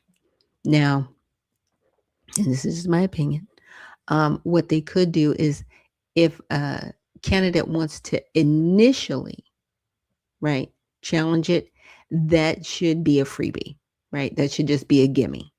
You can challenge it. Now, if it doesn't go in your way and you want to appeal it, then in my opinion, that comes out your pocket if you want to appeal it. But everybody should get that initial first chance to challenge without cost or repercussion, right? Just saying. And it's, voting, it is our right, it is our duty, but it seems to be one of those things that it's clearly just under attack. And I actually have a video that I want to play for you guys, and it is about Fulton County, and it's about the machines. And this was done in 2020. And the reason why I wanted to bring it up, especially after having Janelle on, is to, again, give you guys a little bit of background. And I'm glad that she was able to clarify some things that were going on, and, just the different functions that she has in her involvement with how elections are done, right? But she's on, like she said, she's on the back end, and they basically, the board, it's the state board, they deal with the disagreements, right? So let me bring this up and we will check this out. Protecting the voting process from outside interference is a high priority this election season.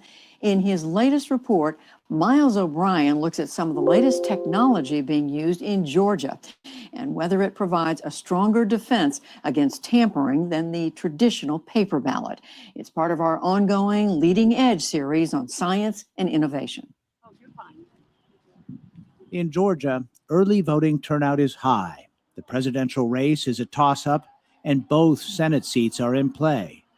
So naturally, the political world is nervously watching what voters here will do, while in the world of computer science, They are tensely tracking what the voting machines will do.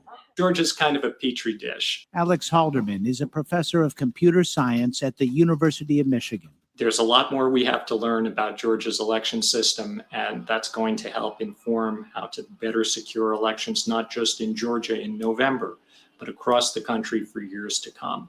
He's among a handful of independent election security experts getting unprecedented access to the inner workings of the state's $107 million voting system rolled out earlier this year. Also taking a deep dive, election security white hat hacker Hari Hursty. They have set up a complicated system which is centralized and doesn't seem to have any safeguards. Georgia's vote tallying system is a complex assortment of laptops, iPads, magnetic cards, touchscreens, printers, and scanners. Lots of moving parts.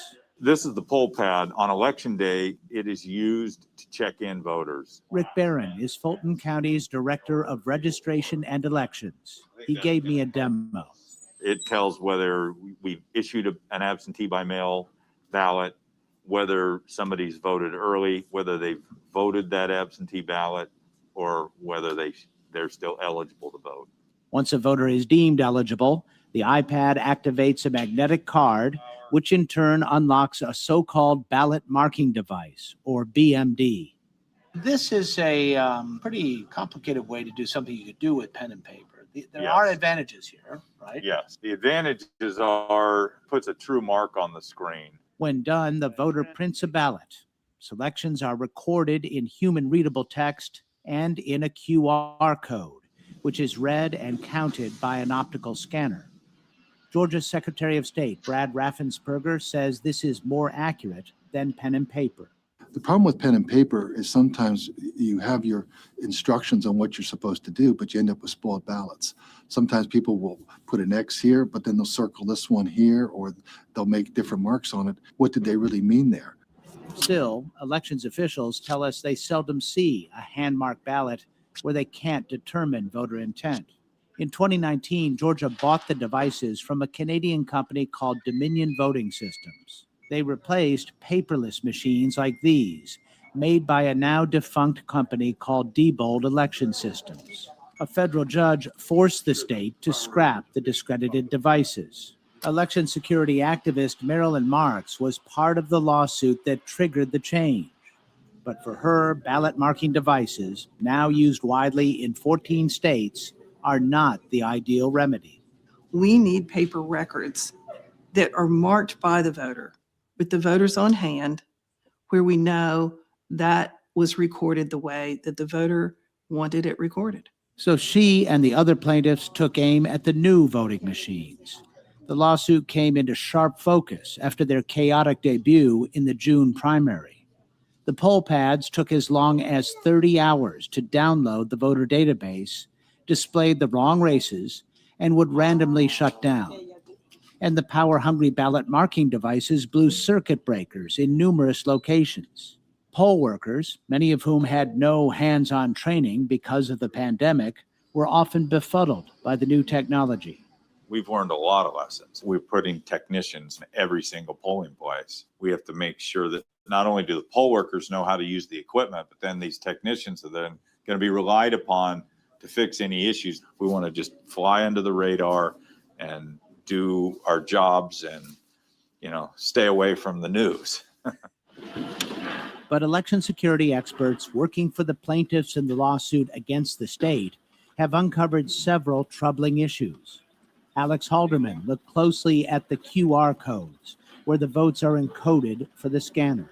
By analyzing the structure of the QR codes, I've been able to learn that there's nothing that stops an attacker from just duplicating one.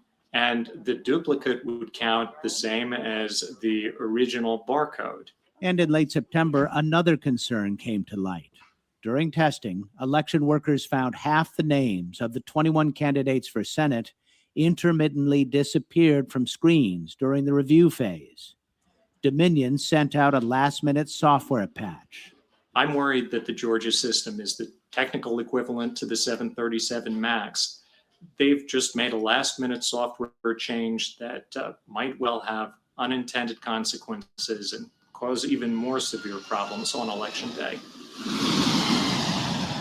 You never want to rush something which is mission critical, and this is mission critical, into production without proper time of testing. That's really one of the ways bad actors are finding the vulnerabilities to exploit, is looking for honest vulnerabilities and finding out if they can be weaponized, if they can be exploited. Despite all the concerns, federal judge Amy Totenberg decided to let the election proceed with the ballot marking device system. The Secretary of State says post-election audits will bring any QR code discrepancies to light. We're in the process of really, continue to expand the capabilities that we have so we can audit more of the races. When we do the audit, we actually do it on the human readable portion, not on the QR code. Alex Halderman and his team at the University of Michigan conducted a mock election to see if voters are likely to catch mistakes on the printouts. Only 7% spotted a deliberately planted error. So double check your ballot before you scan. For the PBS NewsHour, I'm Miles O'Brien in Atlanta. But here's the thing. You can still, like Janelle was saying, you can look at the text, but it's not like you can use your phone to scan the QR code to see what it would say. And would it even show up, right? Because is it going to go to a website link? Because it's not supposed to be connected to the internet. So why is there a QR code? That's my bigger question, right? Why is there a QR code? Because most of the time it's used to link you to something else. It was even brought up, I guess, during this time in 2020, when they finally, got some medication. I won't say everything because in certain platforms I might get struck down. But in those vials, there was a QR code when it's supposed to be stagnant. And a lot of those vials, in my opinion, they were illegal. They've yet to litigate that. And the reason why it's supposed to be stagnant, so it can't change. See, if you have a QR code, the link, unfortunately, can be changed because whatever you link to, it's going to link to like a web page, let's just say. And the web page can be altered. And that is not supposed to be something that happens when you're dealing with medications that come in a vial. But they did that. Same thing with our vote. Why is it a QR code? Because a QR code links to something. It shouldn't be there, and it should be removed. It's just disingenuous to say that, it makes it more accurate. No, it doesn't. There's more capability of fraud with the QR code, and it's unnecessary. And it, in my opinion, invalidated every vote in 2020. And it's caused more harm than it has good. So hopefully, again, we will get back to paper ballots in the wonderful state of Georgia, right? Let's see, I've got enough time to play this last video. Now, this is Valuetainment. Now, he's going to go into the Strait of Hormuz, and I like his take on it, just really expanding upon where Promethean left off. War in Iran affecting Strait of Hormuz is impacting everybody around the world financially, but here's the one question that no one's talking about. So this is one choke point that we have in the world, Strait of Hormuz. And people are like, you probably on a day-to-day stuff, you weren't thinking about how much power Iran had to say, I'm not going to let anybody else in. You guys are locked in. We have mines. Everyone learned about Karg Island and how powerful it is and how much control Iran has. Well, wait a minute. I didn't know they were this strong. Well, if that's the case, what are the other choke points in the world that if all of a sudden China's like, you want to put this much pain on me that I'm being cornered with oil prices? Wait a minute, let me tell you what I can do to you and the rest of the world with Taiwan and the 90% of semiconductors that's coming there. If they do that, there's one strait nobody is talking about. It's so important. And China privately doesn't want you to know about this one strait that will impact them in a massive way. $3.5 trillion a year moves through this place. We're going to talk about that place.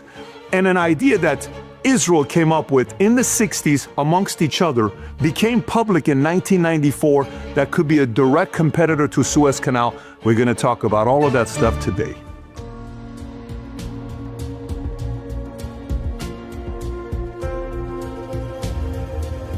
All right, so contrary to popular belief on X, I've been doing board videos since 2013.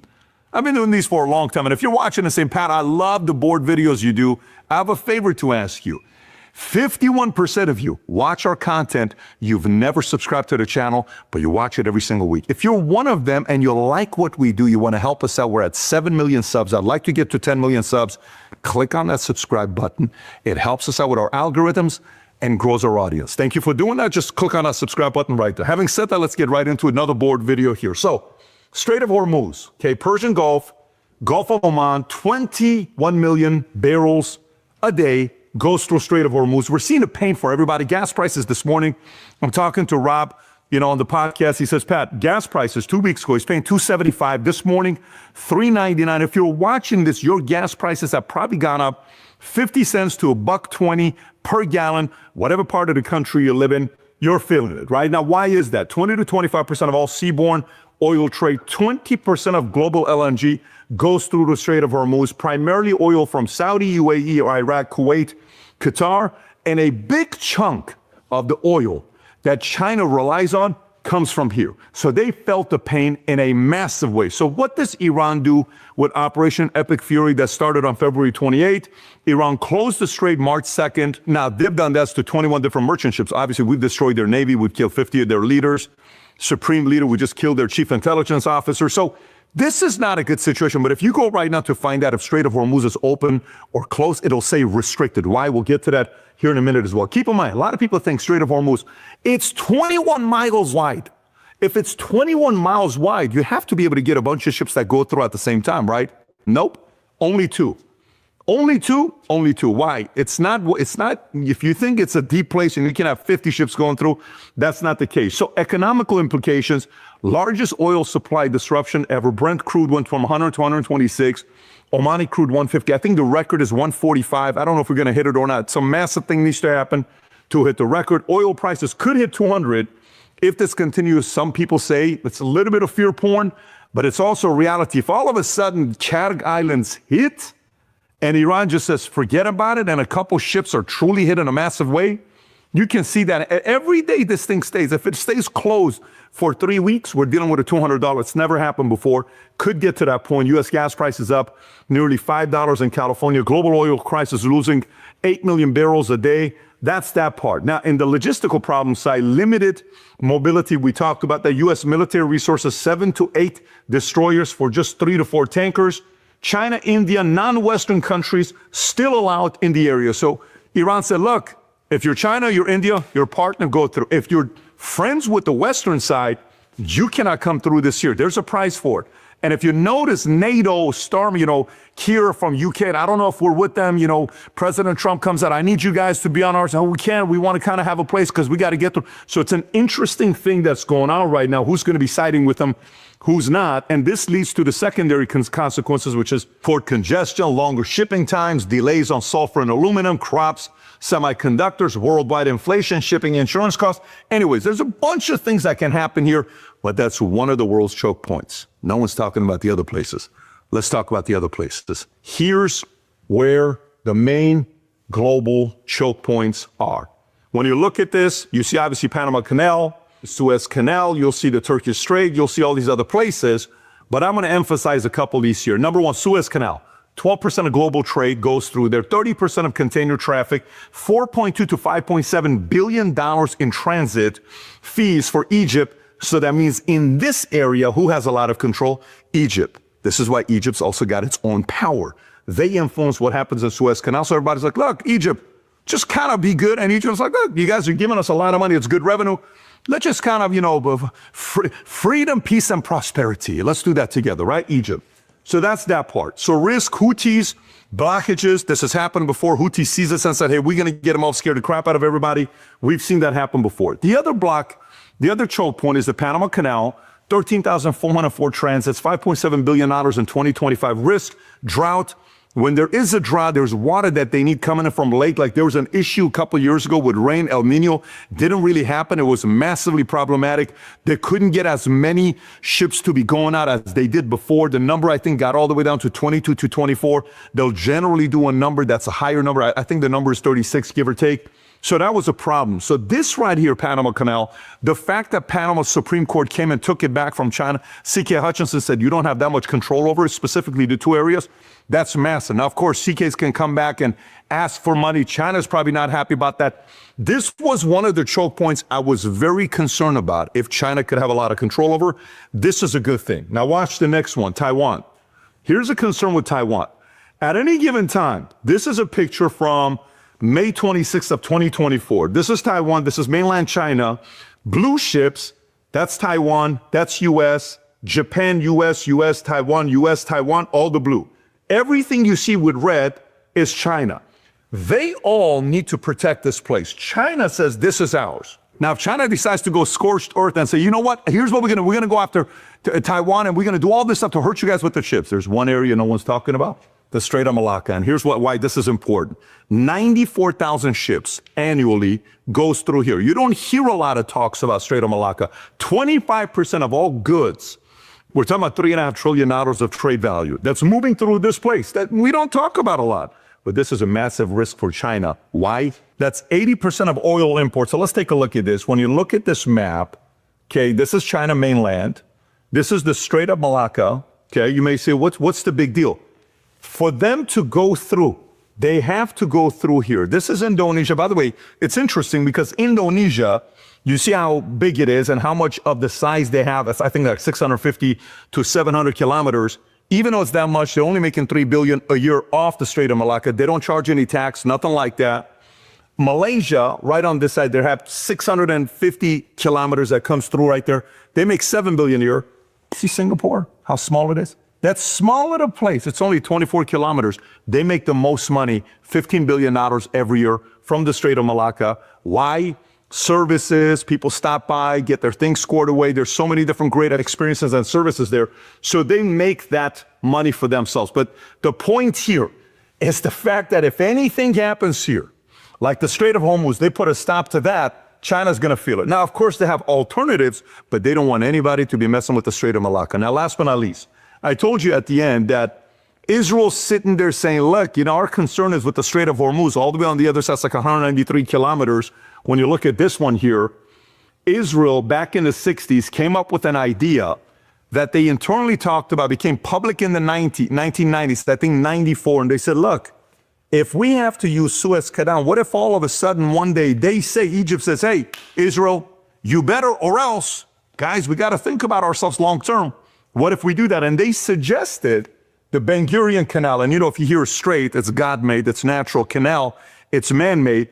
They said, we should build a canal, calling it the Ben Gurion Canal, 250 to 300 kilometers. Some say a part of the Gaza war that took place is to open it up to build the canal there.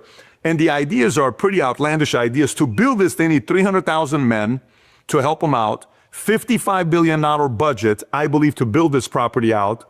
And again, this was an idea that came about a long time that was discussed, proposed in the 60s, named first for their first prime minister. To be able to build this, they have to dig the place, bunch of nuclear bombs, blow the whole place up to open it up.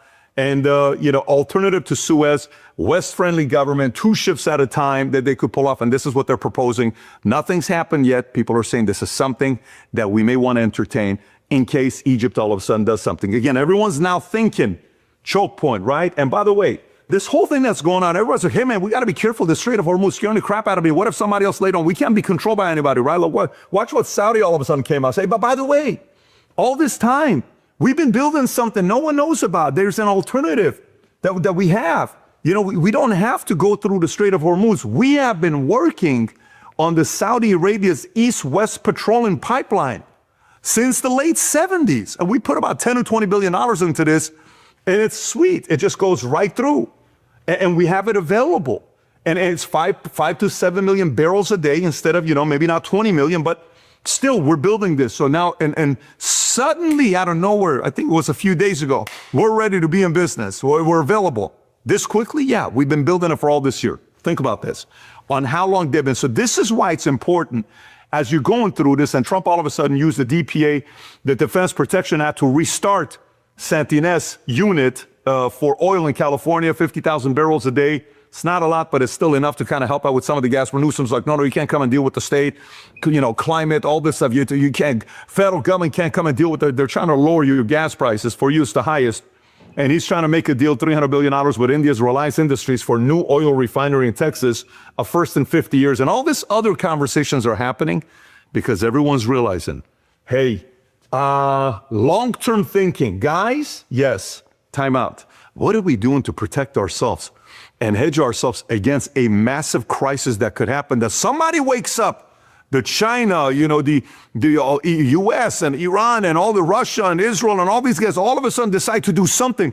We have to be ready for it. It's all long-term thinking, and you better believe these conversations are being had right now as we speak. So if you got value out of Yeah, right now, as we speak, the conversations are happening.